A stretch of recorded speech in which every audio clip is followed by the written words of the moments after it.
قرآن کا ہر لفظ اپنی جگہ پر بالکل جیسا ہونا چاہیے ویسا ہی ہے اور اپنی جگہ سے ہٹایا نہیں جا سکتا.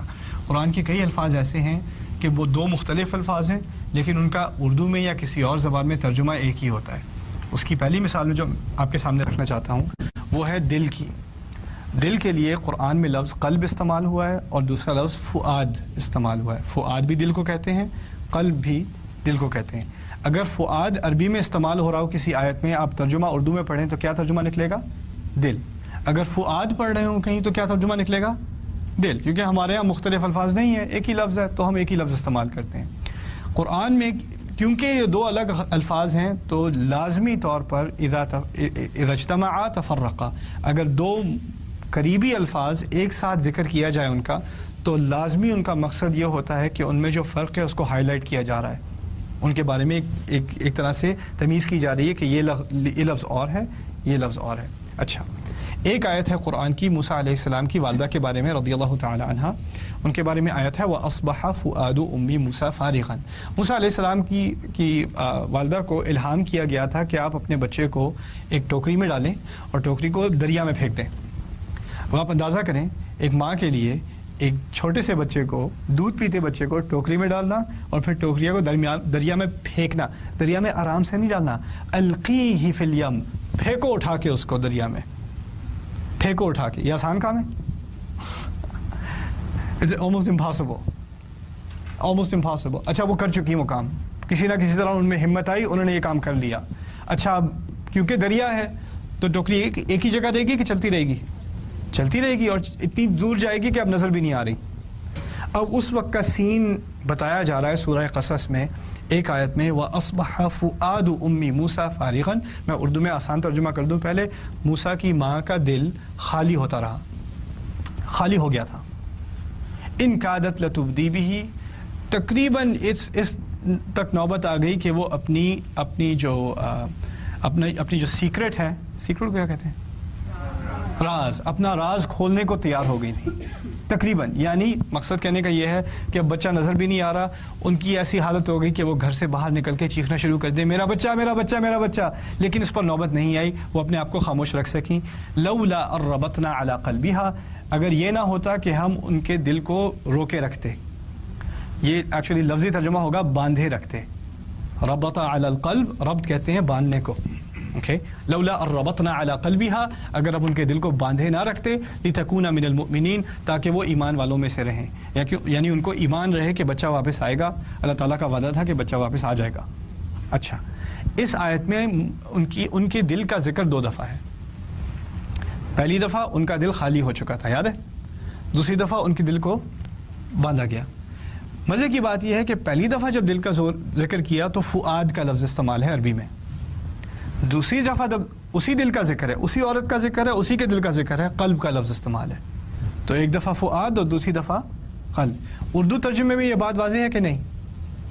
اردو ترجمے میں ان کا دل خالی ہو گیا اور ان کے دل کو باندھا گیا. دل اور دل ایک ہی لفظ استعمال ہوا ہے, ٹھیک ہے نا. تو اردو میں اور کسی بھی اور ترجمے میں, انگلش میں ہارٹ اینڈ ہارٹ, کوئی ترجمے میں فرق پتہ نہیں چلے گا آپ کو. اگر فرق ہے تو عربی میں ہے, فرق ہے تو عربی میں ہے, تو اس کو سمجھنے کی کوشش کریں. اب فؤاد اصل میں عام لفظ نہیں ہے دل کا. فؤاد کہتے ہیں ایسے گوشت کے ٹکڑے کو جو آگ میں پڑا ہوا ہو, اسے فؤاد کہتے ہیں. یہاں تک کہ باربیکیو جو میٹ ہوتا ہے نا آپ کا, اسے لحم فعید کہتے ہیں. فؤاد سے ہی نکلتا ہے وہ لحم فعید, ایسا گوشت جو آگ میں پڑا ہوا ہو.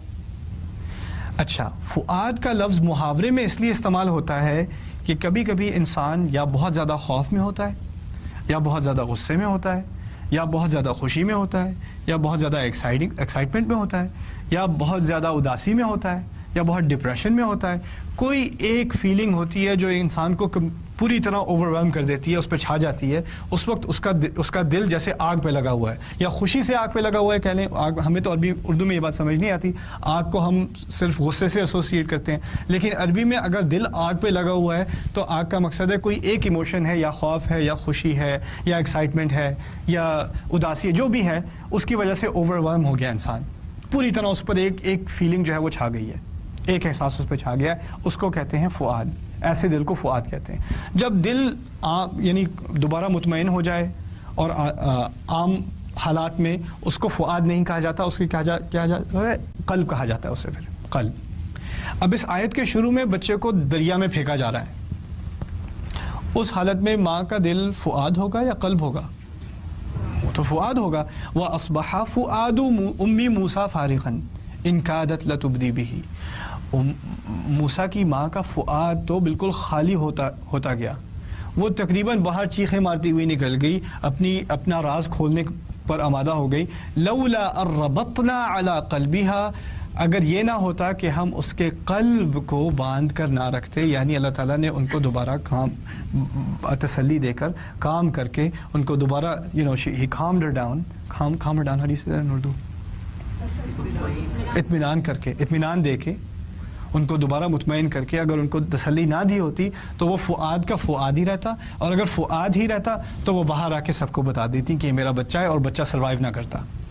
اللہ تعالیٰ نے غیر عادی طور پر ان کو تسلی دی، اس سچویشن میں ان کو تسلی دی. اس میں بہت سارے دروس ہیں. ایک چھوٹی سی بات میں کر دوں ابھی، وہ یہ ہے کہ ہماری زندگی میں کبھی کبھی ایسی سچویشن آتی ہے، ایسے حالات آتے ہیں کہ ہمارا دل بالکل فؤاد بن جاتا ہے، یا غصے سے، یا اداسی سے، یا کسی حادثے کی وجہ سے، کسی خبر کی وجہ سے دل ایک دم سے بالکل اوور ویلم ہو جاتا ہے. اور ان حالات میں کیونکہ یہ نبی نہیں ہے، یہ عام عورت ہے، یہ صحابیہ تو ہیں لیکن پھر بھی نبی نہیں ہے.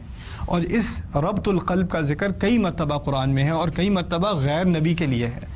مقصد یہ ہے کہ یہ تحفہ اللہ تعالیٰ صرف انبیاء کو نہیں دیتا، یہ ہر مسلمان کے لیے اللہ تعالیٰ کی طرف سے تحفہ ہے. اگر اللہ تعالیٰ کی طرف سے دل کا اطمینان ڈھونڈو گے کسی مشکل حالت میں تو ملے گا.